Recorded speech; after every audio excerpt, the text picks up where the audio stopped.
what it is, cucks.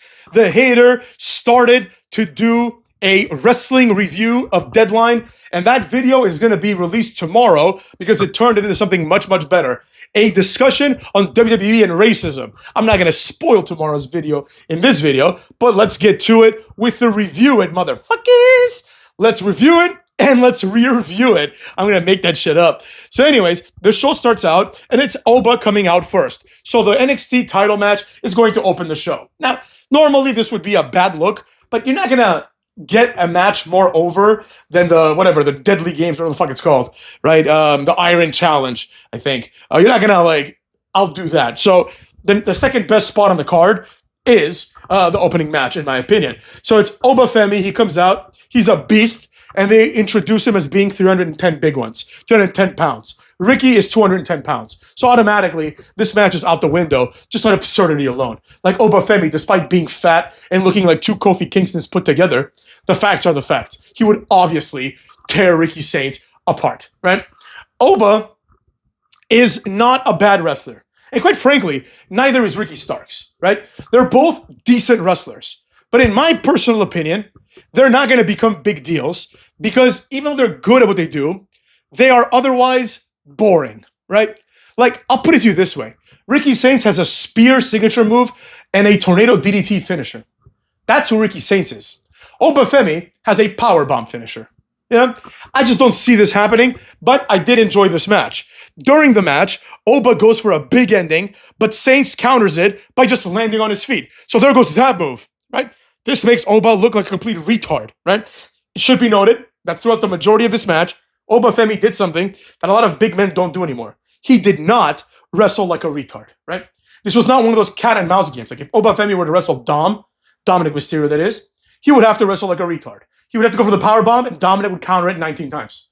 And then periodically push Oba into like the turnbuckle, into the post, into the apron. That's how Dominic does all his matches. He just gets behind the person by countering something and pushes them into hard shit, you know?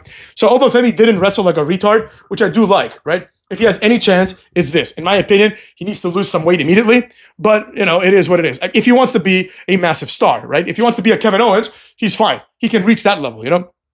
Anyways, then we get a tornado DDT off the guardrail onto the steps. Oba Femi has a rare moment of being retarded as he runs into the steps. After this, Ricky then does another tornado DDT, but only gets two. This is inside the ring. Ricky then fucks around and Oba hits the fall from grace for two, right? The pop-up powerbomb version, right? He then does a last ride sit-out version and then just beats Saints with that, right? He then shakes hands with Ricky. Pretty good opener. It'll be Oba Femi versus Cucky at Saturday night's main event. During the match, the announcers, Vic Joseph and fucking, I think, who was the other one? Booker T. Vic Joseph was saying, like, it would be great for one of these guys, you know, not to beat Cody, but to even give him a challenge, right? So it's like, it's a foregone conclusion, like, that Oba Femi is going to lose to Cucky, right? Something else might happen, like Drew McIntyre could attack them both, but I don't see Oba Femi winning against Cody. It would be great if he did, and that's one of the ways that he can be turned into a star. But it's almost like he's also handicapped now by the NXT title, which he should lose immediately. Oba Femi, he is main roster ready. He can do what the people in the main roster can do. And quite frankly, he's been in NXT for a fucking eternity, so it's time. Also, like, he's someone that needs to be pushed because this guy's either going to make it or he's not going to make it, right? He doesn't have the longevity in him to be like a Mark Henry, right? Or Mark Henry didn't make it, and he was there for like 15 years until he had his moment. You know, he doesn't have that ability, right? He doesn't have that charisma. I know, haters said Mark Henry's charismatic. Yeah, he is. Deal with it, cucks. So with all that being said, you know, I didn't enjoy this very much, but it was a good opener, all things considered, right? This show was not a bad show. Then after this, it's time for some girls to have an interview. One of them is like going to be in this match. She's from Evolve Pro Wrestling, so we're really scraping the bottom of the barrel with that one. Sol Ruka apologizes to Zarya about something, and they talk on the phone, and she says, let's talk more when we come back, right?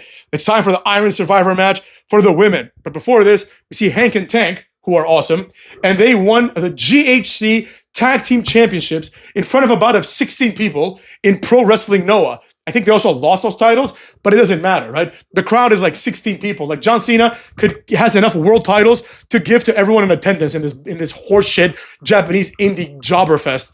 Anyways, they try to put over like themselves in Japan, and one of them, like the charismatic one, like the one that talks, he starts speaking in Japanese. I like these guys, especially the one with the ponytail, because he's never gonna make it in anything, but he's trying. You can tell this guy's trying hard.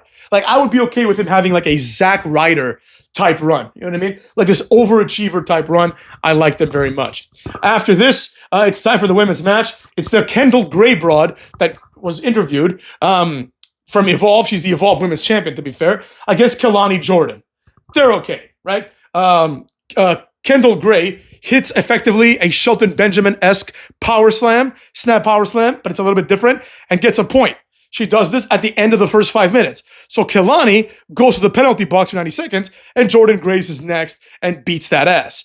Kelani then comes in and pins the Evolve girl by putting her ass on her face during a pin. Now, one thing that I didn't like about this match is the number of cheap pins. I understand it's part of the Iron Survivor match, but it's not good for the viewer, right? Another thing that is a problem with the Iron Survivor match is, what if the first two people in the match conspire, and I don't see a scenario where they wouldn't do this, right? Basically, like they have 5 minutes, right? Why doesn't one person one, let's say, lay on his back and let person two pin him? Then person two lays on his back and person one pins him. And you keep doing this until each of you have about 15 to 20 pinfalls over each other. So now the score is 20-20, right? I mean, I guess you can only do it like 3 or 4 times because of the penalty thing, but you could be very efficient, right? And each one of you starts with 2 points. You start with 2-0, basically making it so that person 3, 4, and 5 have no chance of winning. You see what I'm saying? Why not do this, right? Every number 1 and 2 would do this if this was a real sport, right? So there you have it. This is a fundamental flaw in the Iron Survivor match. Another fundamental flaw is the fact that the Iron Survivor match is timed, right? So it's 25 minutes. Now, this builds up a good amount of tension. But the fact of the matter is, you know when this match is going to end, right? Even the Royal Rumble, like, you know it's going to be long, but you know that some people are going to, like, you know, stay at the end, and you still got like 10, 15, 20 minutes sometimes of match to go, right? So that's one thing I didn't like. Otherwise, the match idea is pretty fun. I would just revamp it such that it's not the way it is, right? I would just make it so everyone comes out, right? You know, at the same time, and each person has like 3 lives, like in Super Smash Brothers, right? Each person has 3 lives. If you pin someone, then you go into the penalty box, which we obviously would rebrand as the safety box. That means in 25 minutes, you are protected from losing a life, right? If you pin someone, you know what I mean? And then whoever has the most lives left at 25 minutes wins. And if it's even, you just go to sudden death. Or you just wait until everyone loses all 3 of their lives, right? That would make the match so much more interesting, because you'd have a situation where like 3 people have 3 lives and one guy has 1 life and he like wins somehow, you know? That'd be interesting. I thought that was a good idea myself. So anyways, back to the matchup in this bitch. Jordan Grace comes in. Like I said, Kelani pins the girl with her ass, like we said. And then Kelani wipes out, what's her face? Jordan Grace. She wipes her out with like a dive, a pretty cool dive, to the outside. The Evolve girl is back. They do a Tower of Doom, and Lola Vice comes out and beats that ass. She backfists the Evolve girl into the stomach, and that's enough for a pin. It looked pretty badass, but a silly move to get a pin with, right? Then she does the Umaga ass thing a few times, right? One time she does an ass shake, like taunt, which could get over. Booker T goes like, ah, when she does it, right? So the fans need to pick up on that so that it's like a fan interaction moment. Kendall Gray from Evolve comes back and pins Jordan Grace after she tries an armbar and then turns the armbar into a pin. She's got 2 points. Jordan has 0, and the other 2 have 1 point. Jordan meaning Jordan Grace. Jordan Grace is back and does a package bomb for 2. She counters Vice and hits an exploder for 2. She John Cena's Kelani, right, with a 5-knuckle shuffle, but tries to, pin her ass, right? And she does. Soul is here, and she has 0. Soul is the last person in, so she has 0, right? But she's got 10 minutes to get this done. Kelani, who is meant to be in the box, just bodies her. You know what I mean? Soul gets taken away. Now there's like 10 minutes left, but Soul is not here anymore. Jordan Grace goes for the 5-knuckle shuffle, but gets stopped by Kelani, who kicks the downed opponent afterwards. Kelani is fucking carrying this match, if you ask me. Soul Ruka comes back, does a double soul snatcher, and pins Lola and Grace for 2 points. She pins one of them first, then crawls and pins the other one. 2 for the price of 1. This is nice because the Soul Snatcher is that kind of move, and it's presented as a devastating move. But, it's kind of cheap because it's pretty much all she did the entire match, right? She did some other cool shit, but in terms of her, attempts to win, this was the only thing that she did. So she gets 2 points up in this bitch. Vice and Grace have 1, and the rest of them have 2. There's 4 minutes left. Jordynne Grace comes in and hits an Argentine bomb for the 2 count. For the 3 count, and gets her second point. Lola then does a running knee on the Evolve Broad and pins her ass. So now it's a tie for 2, right? No time left. Kelani goes for a 450, but it gets broken up. Kendall Gray then comes out of nowhere and does her move, the Shades of Grey, off the top rope and pins Lola Vice. She wins. It should be noted that there was a time when she did the Shades of Grey and the referee didn't count because Kelani had to do like a splash from the top rope, right? This was something that didn't really matter, in the long term. But realistically, I'm glad that Kendall Gray won because she deserved it in terms of kayfabe, right? She was rather impressive. I did like her. But to me, Kelani Jordan was the best one. But at the end of the day, none of these girls are ever going to amount to anything significant because none of them have any discernible distinctions from each other, right? They all were wearing the same shit. Except for Sol Ruga. She's the only one that has the potential to be like a mainstream star, right? Sol Ruga has like a beach girl gimmick, which not a great gimmick, but better than nothing. You know what I mean? So, speaking of bad gimmicks, the next match is Ethan Page versus Mr. Iguana. Obviously, I fast forwarded through this horse shit and stopped at the finish, which was Ethan Page hitting the Twisted Grin, also known as a Twist of Fate, on Mr. Iguana and pinning him, right? Mr. Iguana is an embarrassment. I fucking hate this guy. Then it's time for Izzy Dame versus Tatum Paxley, right? Sean Spears is the leader of a group of jobbers called the Culling, right? So the Culling come out, and they have this boring-ass entrance where they're basically, the truth shall set you free. But, it'll kick your ass first, right? Whatever, some bullshit like that. They're fucking lame. I don't know why anybody would follow Sean Spears as the leader of anything. What is he going to teach you? How to be a massive jobber for 30 years? So anyways, that went down. The match is basically the girl from the Culling, Izzy Dame, has betrayed the other girl from the Culling, whose gimmick is she's retarded, right? And basically the retard girl is like a Nikki Cross, right? She's retarded the way that Nikki Cross is retarded. Dark and retarded, right? That that dark, I play with dolls with no heads type shit, but she's also retarded, just like Nikki Cross is, right? Where they do things that are just straight up stupid, in the middle of the match. So basically Tatum was the champion, but she lost it again to JC Jane. And now she wants revenge, effectively. But Izzy Dame wants to beat that ass. So beat that ass she does, motherfucks. She beats that ass thoroughly. And then Tatum Paxley does her finisher, which is pretty cool, onto the announce table.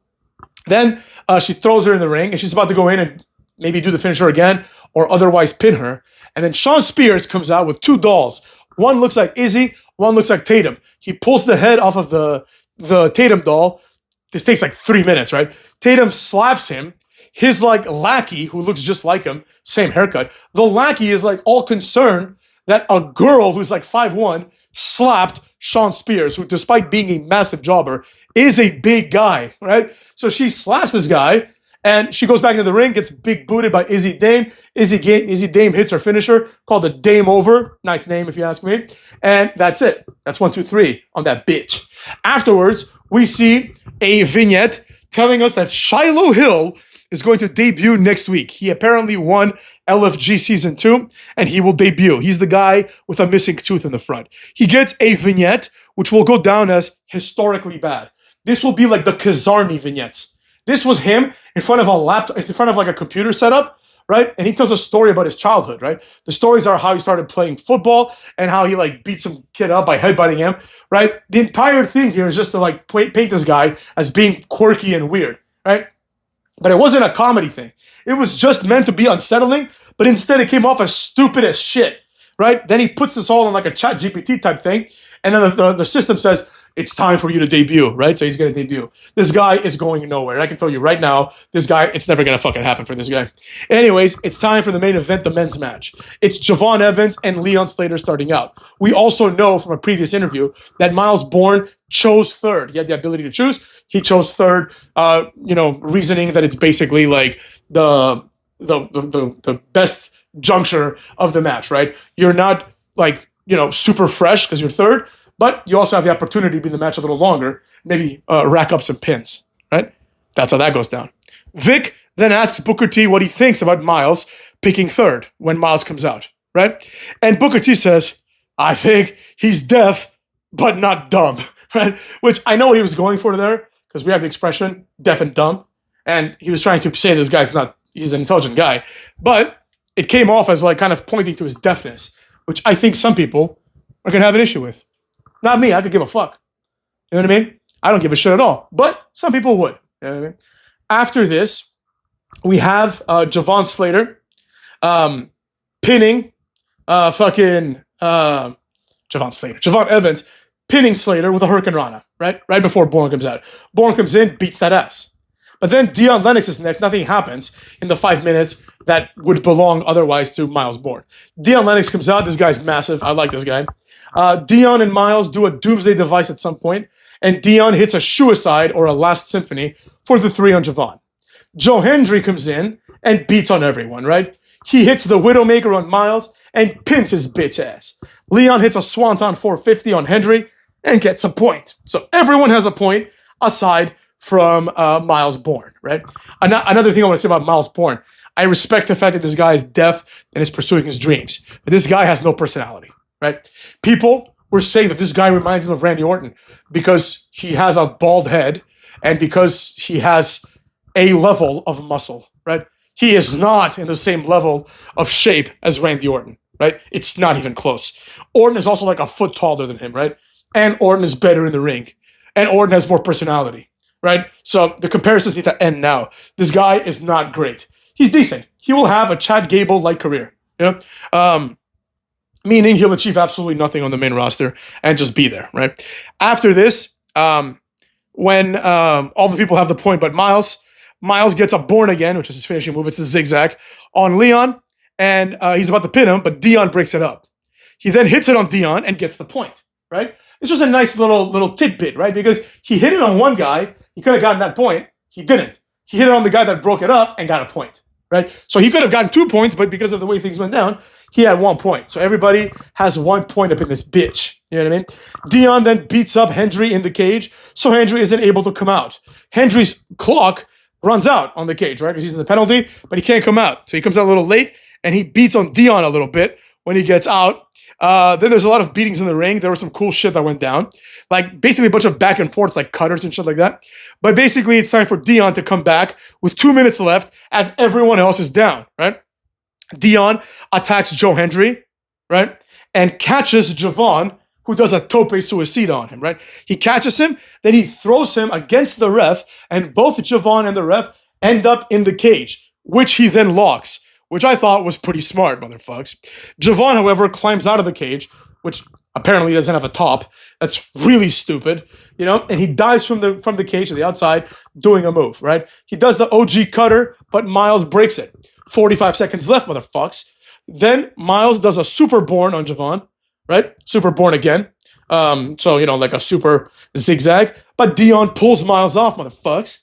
Leon goes to the top and does the Swanton 450, but Joe tries to powerbomb him right after to the outside, but is countered. So both Leon Slater and Hendry kind of like tumble to the outside with that Rey Mysterio Hurricane Rana rope spot, right? There's 10 seconds left. Nothing else is happening. Miles Bourne sees an opportunity because Javon is down, so he runs into the ring, and he did a good job because he basically sprawls to try to pin Javon, which Javon counters into an inside cradle and pins him 1, 2, 3 with like 1 second left or 3 seconds left, right? So the match is effectively over. It's 2 points for Javon.